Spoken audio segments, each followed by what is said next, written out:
High বন্ধুরা, সবাই কেমন আছেন? আশা করি সবাই ভালো আছেন। আবার হাজির হলাম আপনাদের মাঝে নতুন একটি ভিডিও নিয়ে। থাইল্যান্ড পাতায়া থেকে ব্যাংকক শহরে যাওয়ার একটা ভিডিও। তো আমরা হোটেল থেকে বেরিয়ে একটা ট্যাক্সি নিয়ে নিলাম, চলে যাব বাস স্ট্যান্ড।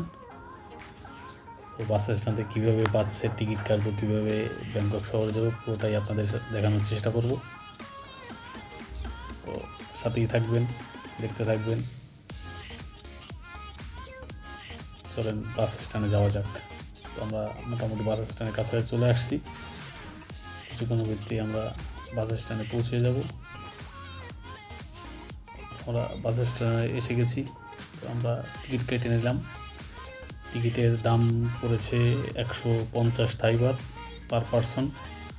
আরেকটা জিনিস আপনাদের দেখাই, ওই দেখেন, ওই গাড়িটার ভিতরে দেখা যাচ্ছে এখানে গাড়ির কোনো হেল্পার থাকে না, শুধু গাড়ির ড্রাইভার থাকে। উনি এসে গাড়িটা পার্কিং করলে ওখানে সব মহিলারাই করে, টিকিট কাউন্টারের মহিলা, গাড়ি পরিষ্কার মহিলা করে, এবং চেকিংটাও মহিলা করে। এই যে এই বাসটা চলে যাবে হচ্ছে গিয়া সুবর্ণভূমি এয়ারপোর্ট। আর আমাদের বাসটা, আমরা যে বাসে যাব ওই বাসটা, ওই যে দেখা যাচ্ছে বাসটা আসতেছে, এটা এসে পার্কিং করবে। আমাদের যাওয়ার টাইম আরও 1 ঘন্টা সময়, 1 ঘন্টা বাসটা রেস্ট নেবে। আর একটা বিষয় আপনাদের সাথে আলাদা করে দেখেন, এখানে মানুষ কত সভ্য, শান্ত, একদম নিরিবিলি, কোনো হাউ হাউ কাউ কাউ কিচ্ছু নাই। সবাই সুন্দর বসে আছে, চিল্লাচিল্লি নেই। এবং এই ফ্যানটা দেখলে আমার খুব ভালো লাগে। আমি এর আগেও থাইল্যান্ডে এসেছি, আমি এই ফ্যানের একটা ভিডিও করেছিলাম। তো এইবার আবার একটা ভিডিও করলাম। এই ফ্যানটা অনেক বড়, বাতাস তো অনেক সুন্দর, পুরো টার্মিনালটাই একটা ফ্যানে কাভার করছে। তো আমার এই জিনিসটা খুব ভালো লেগেছে। আপনাদের কেমন লাগছে অবশ্যই জানাবেন কমেন্ট করে। তো যেহেতু হাতে একটু সময় আছে, তো একটু বাইরে একটু ঘুরে আসা যাক, দেখি। এই যে ওয়েদারটা একটু খারাপ মনে হচ্ছে, মেঘলা মেঘলা ভাব, বৃষ্টিও আসতে পারে, বলা যায় না।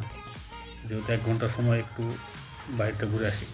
এই একটা দেখেন কুকুরের ফার্ম, এনাদের এই কুকুর এখানে লালিত পালিত হয় এবং এখান থেকে বিক্রি হয়। তো এখানটা এসে আমার খুব ভালো লেগেছে ওনাদের এই ফার্মটা দেখে। তো ফার্মটা দেখে আবার আমি টার্মিনাল দিকে যাচ্ছি। ওনাদের রাস্তাঘাট এত সুন্দর, মানুষ খুব সভ্যশান্ত, কোনো হাউকাউ নাই। গাড়ির তো কোনো হর্ন দেয়ই না।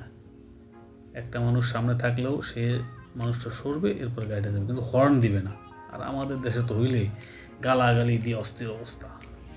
তো যাই হোক, চলে আসলাম ব্যাংকক। আমরা বাস থেকে নেমে ট্যাক্সির জন্য অপেক্ষা করতেছি। আমাদের 2 বড় ভাই ট্যাক্সি কল করছে, ট্যাক্সি আসবে, আমরা হোটেলের উদ্দেশ্যে রওনা দিব। আমরা ট্যাক্সি পেয়ে গেছি, আমরা যাচ্ছি এখন হোটেলে। তো আমরা ব্যাংকক যে হোটেলে ছিলাম ওই হোটেলে এখন উঠবো না, আমরা অন্য একটা হোটেলে বুক দিয়েছি, ওখানে উঠবো। তো দেখি ওই হোটেলের থাকার পরিবেশটা কীরকম। এবং আরেকটা জিনিস আপনাদের দেখাইতেই হয়, দেখেন এখানে গরমের সময় খুবই গরম, যার কারণে দেখেন পানির ফোয়ারা দিছে, এত সুন্দর পানির স্প্রে, যাতে আর্দ্রতাটা শীতল থাকে।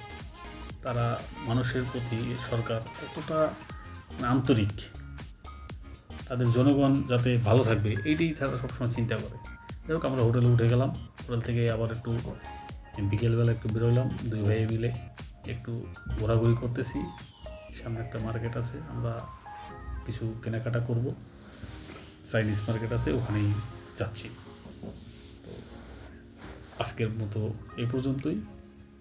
আমার ভিডিওটা কেমন লাগলো সবাই অবশ্যই কমেন্ট করে জানাবেন। ভালো লাগলে একটা লাইক, কমেন্ট, শেয়ার করবেন।